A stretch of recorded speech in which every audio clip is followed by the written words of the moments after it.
Well, in business news, the Speaker of the House of Representatives, Mr. Tajuddin Abbas, says the country has lost about 16.25 trillion naira to crude oil theft between 2009 and 2020. The Speaker made this known in Abuja while inaugurating an ad hoc committee to investigate crude oil theft and loss of revenue.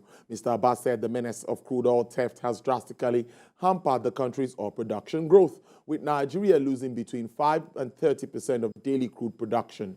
Chairman of the committee, Alassane Umar Rumrum, says the volume of losses occasioned by oil theft in the country and its associated impact on the economy was wholly unacceptable and could not be tolerated by any government that sincerely loved its citizens. Vice President Senator Kashim Shettima is seeking the partnership is strengthening to enhance the growth of the banking industry in the country. He made this known at the annual Banking and Finance Conference in Abuja. Lara Folayan reports. It's the 16th annual Banking and Finance Conference with the theme, Nigeria's Economic Growth and Empowerment, the Role of the Financial Services Industry. The Vice President is the special guest of honor here. His presentation on priorities in the post-pandemic world touches on how the banking and finance sector can help in economic growth and development efforts by way of partnerships. And this industry is a springboard for the success of our reforms and programs, whether in incorporating blockchain technology or expanding financial inclusion to deliver dividends of democracy to banking and unbanked citizens. Nigeria is here to occupy the high table in a fast-changing world. The Chartered Institute of Bankers, on its part, commends government's reform initiatives, including subsidy removal, exchange rate unification, agricultural investments, MSME support, and tax reforms, amongst others. The body believes the initiatives will impact the economy positively if adequately implemented. To drive conversation on topical issues that are critical to the growth and stability of the country, with a view to providing insightful solutions that will impact the entire system and the economy at large. Discussions at the conference focused on the impact of global economic trends on Nigeria's foreign exchange, as well as monetary policies, financial inclusion, and bridging the gaps. The sector's contribution to the economy is seen as lower than expected, and it is being advised to play its role in helping the country attain high levels of economic growth. I believe the Chartered Institute of Bankers is well placed to guide us and lead whatever partnership we can do to ensure that we take advantage of that strong demand and also ensure that the brains, wherever they are, continue to serve Nigeria. Opportunity for us to share some of our take on what it would take for Nigeria to achieve that potential. Coming at it not from the kind of inside perspective that all of you certainly have, but just putting it more in the global context. The annual Banking and Finance Conference is the biggest gathering of banking and finance professionals where participants dialogue on issues critical to the country's economic interest. Lara Folayan, TVC News, Abuja. The chairman of Harris Holding, Mr. Tony Elumelu, says Nigeria is the best place to invest as a country, remains the most valuable destination for investors across the globe. UBA Group Chairman said this at the Nigerian-Indian Presidential Roundtable at the ongoing G20 Summit in New Delhi, where he addressed Indian private sector leaders and other global investors.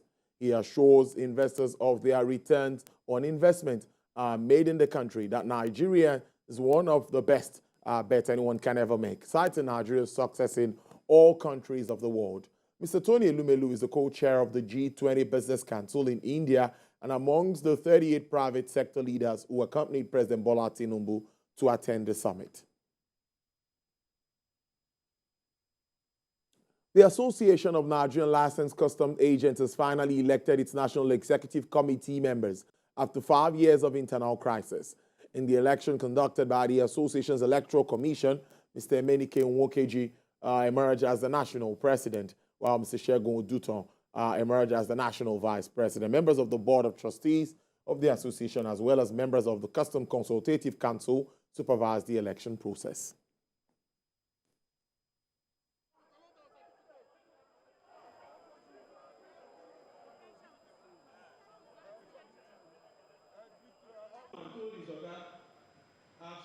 couldn't have been together.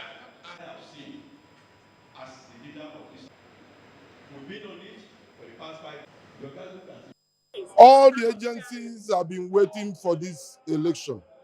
They want to synergize with us. They want to work with us so that together we can make the industry better for all of us. The importers, all the agencies of government, SON, NIMASA, all of them, we are core professionals. You understand? We are going to tell the government, we are going to advise the government, and we are going to swear a line that a framework that will benefit both the government and the professionals. In the past years, that has been crisis, there has been so many digressions. We were not having any headway. We were not getting things right. But now, with the new leadership, we'll be able to call ourselves to order. Asian stock market dipped today with tech shares tumbling on deepening Sino-US tensions, while the dollar was set to seal its longest winning streak in 9 years as investors braced for U.S. interest rates to stay higher for longer. MSCI's broadest index of Asian Pacific shares outside of Japan fell 0.2% and is down 1.4% for the week. Hong Kong markets were closed due to storms lashing the city. Japan's Nikkei fell 1.37%. European stock looks set for a higher open, with futures for Eurostock 50 up 0.21% and German DAX up 0.18%, FTSE down 0.07%. U.S. suppliers shares have fallen overnight and helped drag the S&P 500 0.3% lower and the Nasdaq down by 0.9%. Beijing's widening curb on iPhone use by government staff raised concerns among U.S. lawmakers and found fears that American tech companies heavily exposed to China could take a hit from the rising tensions between the countries.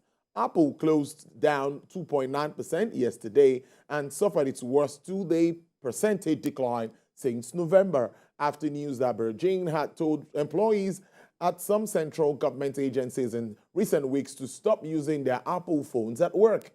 Several Wall Street analysts said the curb shows that even a company with a good relationship with the Chinese government and a large presence in the world's second biggest economy was not immune to rising tensions between the two nations.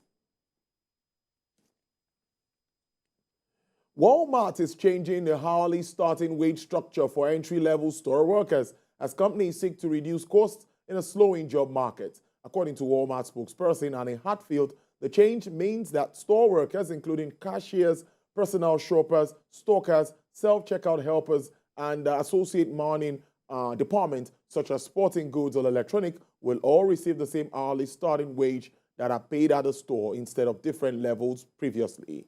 This new wage structure will not change Walmart's minimum hourly wage of $14 or result in any pay cuts for existing employees. Walmart's move comes at a time when the U.S. job growth data in August showed that the labor market was slowing in response to the U.S. central bank's hefty rate hikes to cool demand in the economy, which has already started to see demand waver for discretionary items.